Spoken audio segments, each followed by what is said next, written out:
దేవుడికి చాలా చాలా కృతజ్ఞతలు సార్. అది చెప్పడానికే నేను ఆంధ్ర వచ్చానండి. మళ్ళీ ఆంధ్రాలో కూడా మనల్ని గుర్తించుకోవడానికి బతకడానికి ఒక అవకాశం ఇచ్చారు చంద్రబాబు గారు అయితే. అది నాకు చాలా సంతోషంగా ఉంది. మొత్తానికి అసలు కలుస్తారో లేదో అని టెన్షన్తో ఉన్నాను. ఎందుకంటే సీఎం గారిని కలవడానికి ఒక ఆర్డినరీ అమ్మాయికి సాధ్యం కాదు.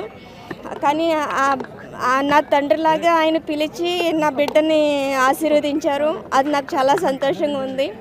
మేము వైసీపీ గవర్నమెంట్లో కోల్పోయిన దానికి ఏం చేయలేము. కానీ ఆయన ఆర్థికంగా మాకు ఆదుకోవడానికి 5 లక్షలు ఇస్తానన్నారు. పాపకి పెన్షన్ తిరిగి ఇప్పిస్తా అన్నారు.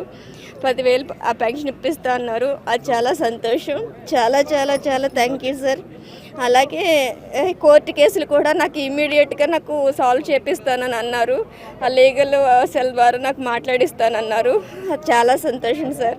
నెక్స్ట్ అలాగే నేను ఒక చిన్న జాబ్ పిల్లకి ఏమన్నా ఇవ్వమంటే అది కూడా మాట్లాడతానన్నారు. నాకు అంతే చాలా.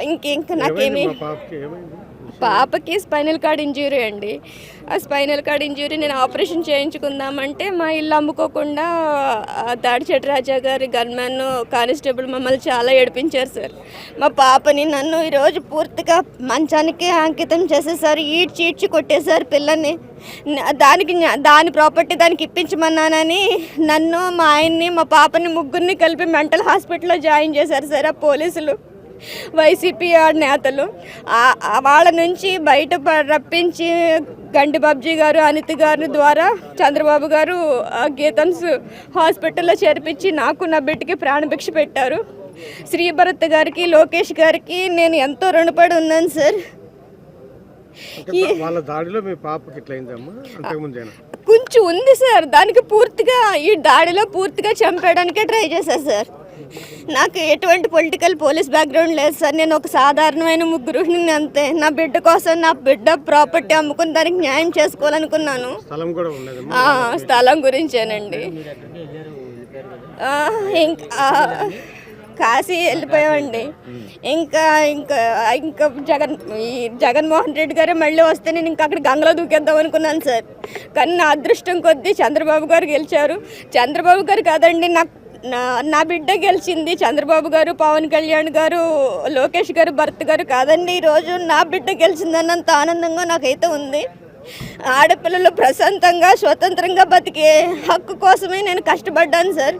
ఒక ఆడపిల్ల జీవితమే కష్టం, అందులోనే అది దివ్యాంగురాలు అయితే ఇంకా నరకం. దాని ప్రాపర్టీ దాన్ని చీల్చేయడానికి, దాన్ని పూర్తిగా చంపేయడానికి ప్రయత్నాలు చేశారు సార్ మా బావగారు. ఈ కానిస్టేబుల్ సోమశేఖర్, మా బావగారు సోమశేఖర్ అండి. ఆయనకి అసలు నిర్దాక్షిణ్యంగా నా భర్తకి కొడుకులు లేకపోతే ఆయన కొడుకు ఎలా వెళ్ళిపోద్దండి. కేవలం ఈ కానిస్టేబుల్ అండ చూసుకుని ఆయన కూడా కొడుపూడి సూర్యనారాయణరావు గారు అండ చూసుకుని సోమశేఖర్ భరత్ కూడా ఇలాగే ఏడిపించారు సార్. నా బిడ్డని చంపడానికి అన్ని రకాలుగా ప్రయత్నాలు చేశారు. ఇప్పుడు రక్షించారు. Thank you sir. Thank you so much.